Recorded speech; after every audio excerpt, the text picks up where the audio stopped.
So today for the Land and Housing School, we looked at the role of the state in cities, and I think what the session allowed us to do is sort of step into the shoes of the state and also try to think about what kind of cities do we want to live in. And one of the activities was building a just city. So that's the prompt that each group was given, and we saw that each of your cities were very beautiful and really progressive. And I'd love for us to have a conversation about that. So tell us, when you were building your city, what was the key priority?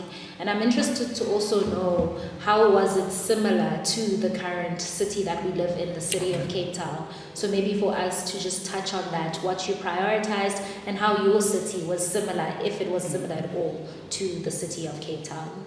Maybe Pupa, you could start us off. Okay, I think to our group, firstly, we look at the exercise and then we do self-induction.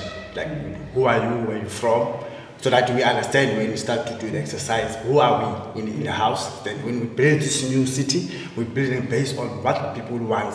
Because I'm Sotho, some is Tswana, some is Xhosa, some is Muslim.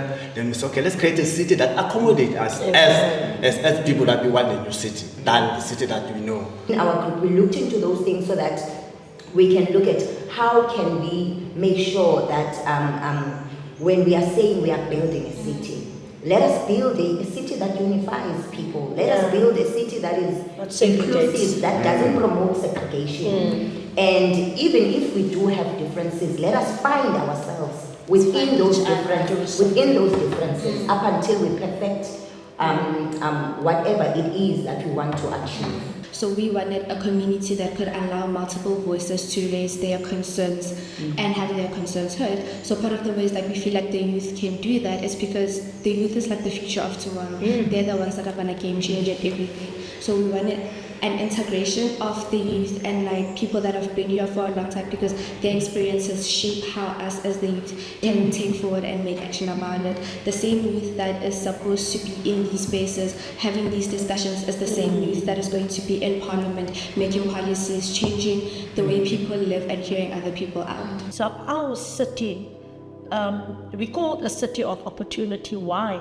Because of the diversity of our country, we want to include everyone, and also that is the key word that the two key words that we need to focus on is the inclusive and just, which is not there, and that is what we try to do in our city, to include everyone and to make everyone benefit from everything without you giving out, like the factories we want in the surrounding areas as well, to create job opportunities also, but for you also to not give out a lot of money for transport, to be able to walk to your work, to walk to your school, to walk to every other amenity in the area, and make that inclusive and just for everyone, not only for the few who has six-figure bank balances. No, make it for everyone, make it possible for everyone. How do we move forward, and how do we take this forward, and how do you maybe plan to use the learnings from the session in your activism or in your work? What I envision our city to be is to bring this to that first Thursdays and tell the mayor, listen, this is what we have come up with, man. Is there any chance that you can have a look at this, maybe change this here or change there, or add on what you need, and not what you need to do here, what you need, what the people want, that affects the people and not your choice, your unilateral decisions. You need to involve the people who it involves, and that is what is lacking here. That's exactly the issue. When I went to the first Thursday of the month in this month, I asked the mayor, why do we need to come to you? Why are you not coming to us every first Thursday? Why are you not rotating our communities as your first Thursday?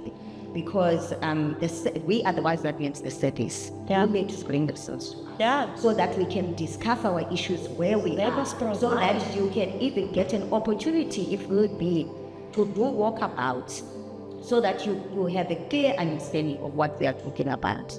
So I'm actually happy that colleague Comrade Yamufakmita is raising the same thing, because as much as it's there, we need to turn it where we don't go there, because remember, when we have to go to these estates, we have to mobilize transportation, which is still cost to fewer communities.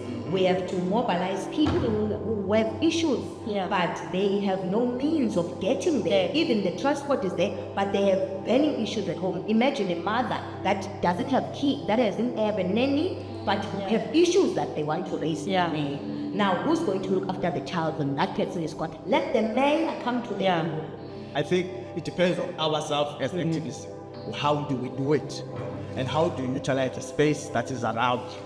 Every space, even in the church, I go in the church, then I rise in any issue, and then they give me the space, a church, you know. So that is where it depends on us, how do we do these things, but how do we share the strategies?